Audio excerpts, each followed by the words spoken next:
Essa questão do tarifaço absurdo do Trump, eu vou encerrar o meu editorial com mais algumas falas. Vamos lá.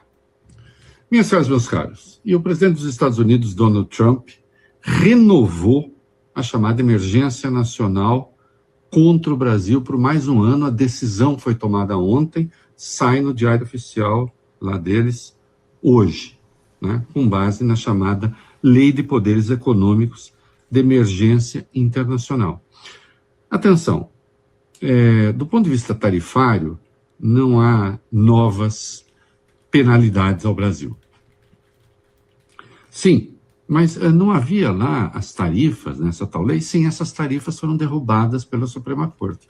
Acontece que isso se tornou irrelevante, porque o Trump já recorreu a novos expedientes para impor as tarifas ao Brasil e a muitos outros países. Na mais recente leva, foram 59, e nós estamos lá, mais a União Europeia, por importar produtos de países que exploram trabalho indigno, trabalho forçado. Adivinha qual é o país que mais importa produtos de países acusados de explorar trabalho indigno? Sim, acertou quem chutou: os Estados Unidos.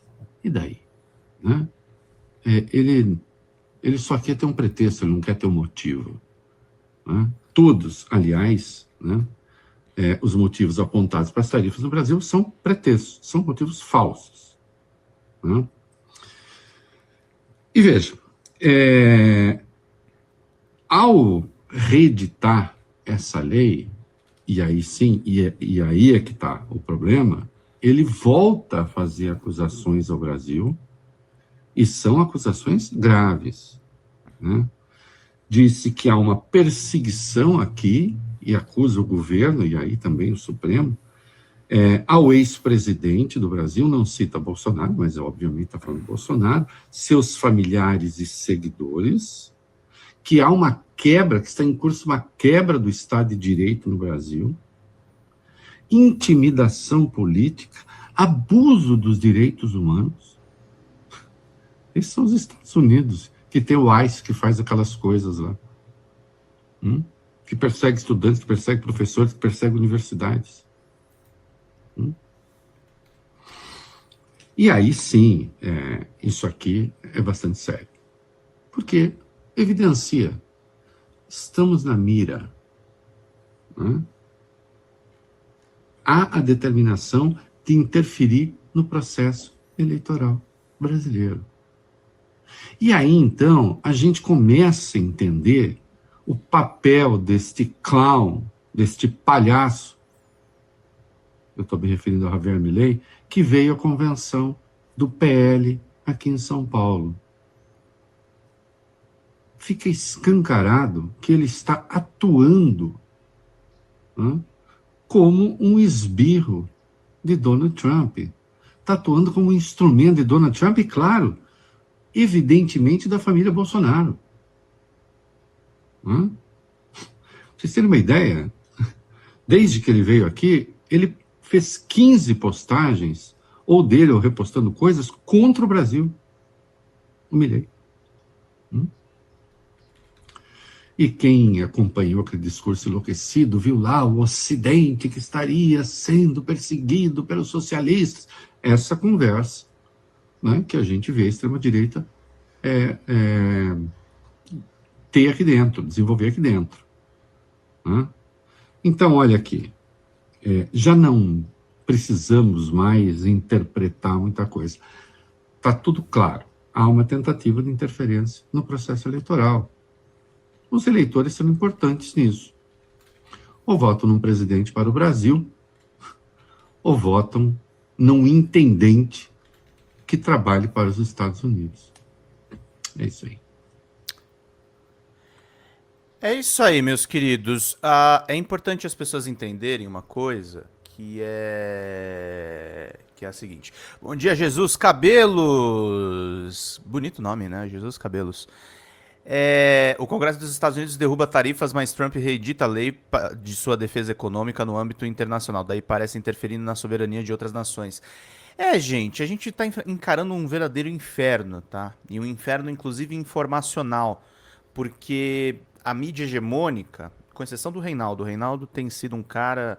Quem chamou o Milei de palhaço foi o Dario Durigan.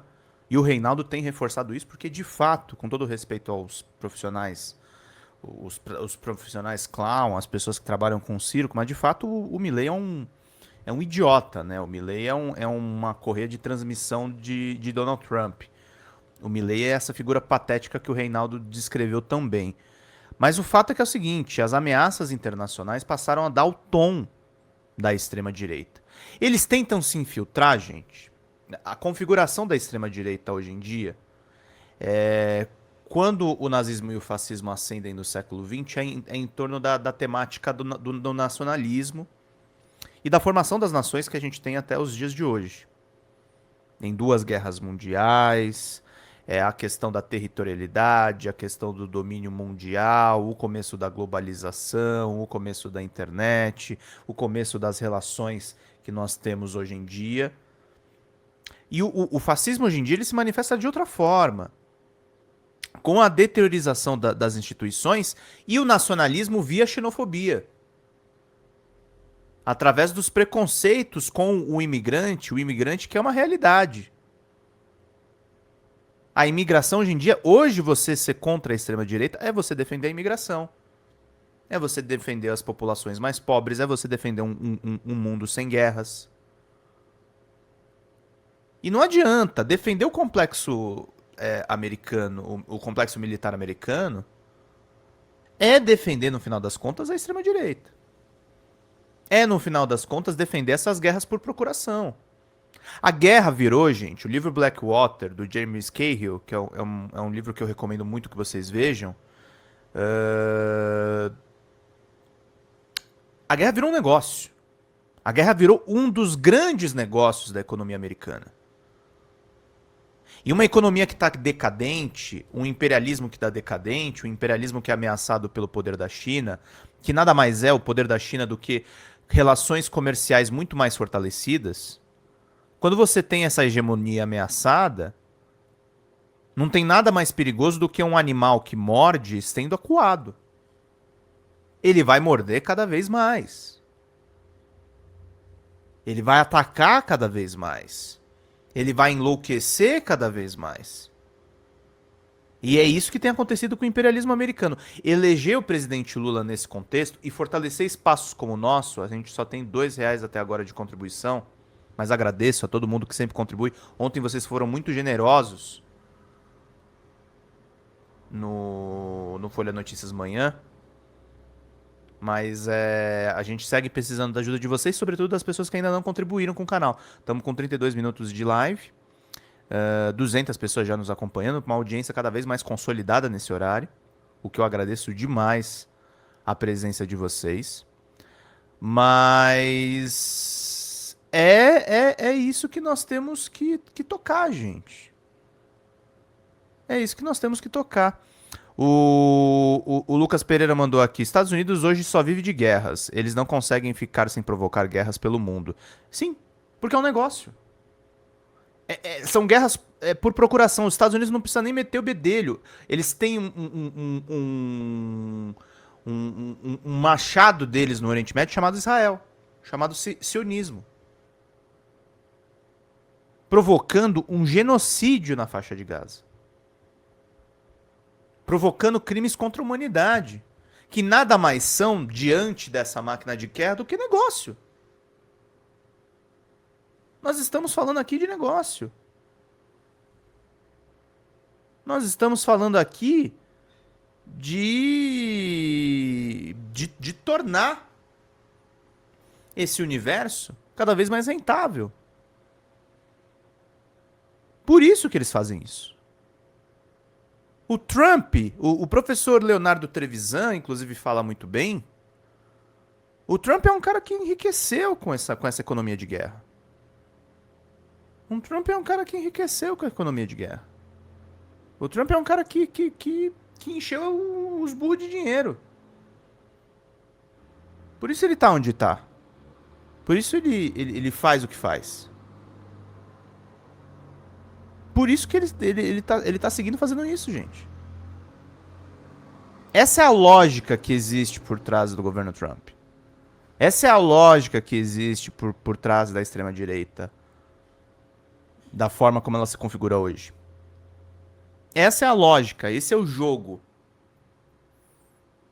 Esse é o jogo terrível que eles jogam, inclusive com as nossas vidas. De hoje não, desde o final da Segunda Guerra, a economia americana gira em torno da economia bélica, que cada vez mais está enforcada por cima, por conta da corrupção envolvida. Claro. Claro, é que eu falo das guerras sob procuração porque o livro Blackwater do Jeremy, ele explica muito bem como é que funciona a economia com as guerras do Oriente Médio, né? E a partir dos anos 2000. Mas teve antes teve o Kuwait antes, teve a Guerra das Coreias, teve muita coisa antes.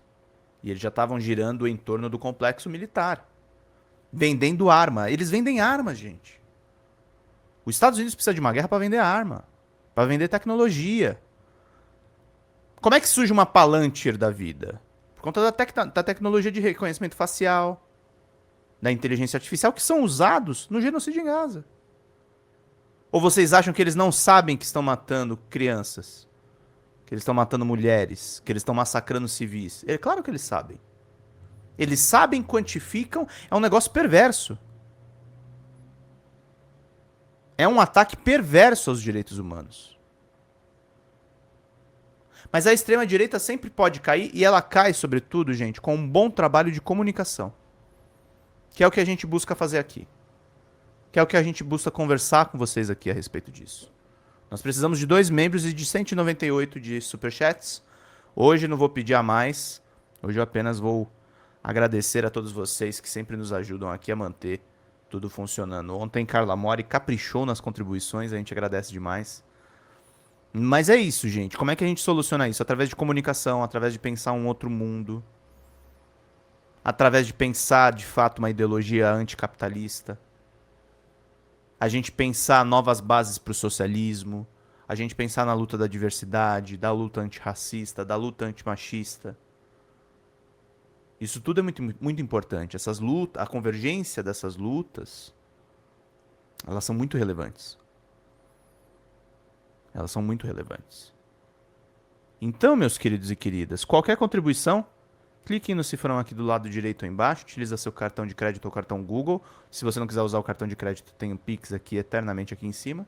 E temos os membros também para vocês contribuírem para cá. O Lucas Pereira mandou: e o complexo militar foi um dos motivos pela desindustrialização dos Estados Unidos, não apenas o fato das indústrias terem ido para outros países, mas sim pelo fato da verba ter ido para o complexo militar. Também foi para outros países, né? O parque industrial hoje em dia é a China.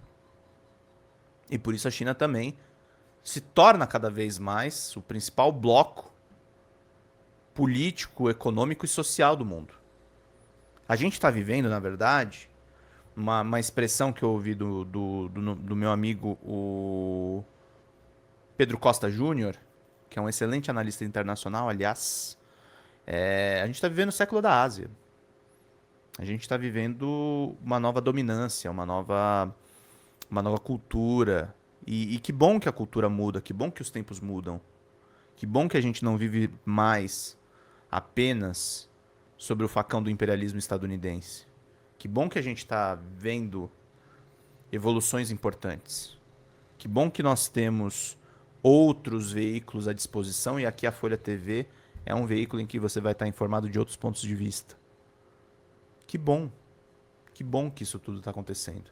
Por isso a gente tem que batalhar muito para que Luiz Inácio Lula da Silva seja presidente pela 4ª vez, para que de fato as coisas mudem e que elas evoluam do ponto de vista de tornar o nosso trabalho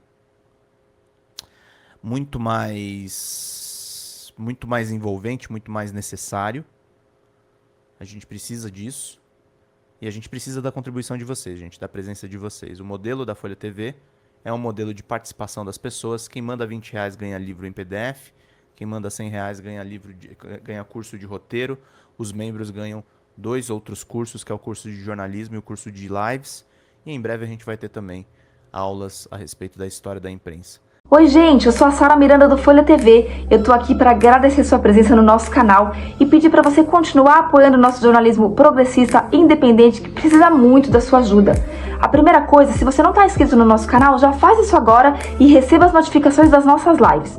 Além disso, você pode acompanhar toda a nossa programação durante a semana. Também tem outras formas de você continuar nos apoiando financeiramente. Uma delas é pelo Pix, folhademocrata@gmail.com. Também temos o apoia-se/Folha TV, onde você faz contribuições mensais e recorrentes e nos ajuda muito.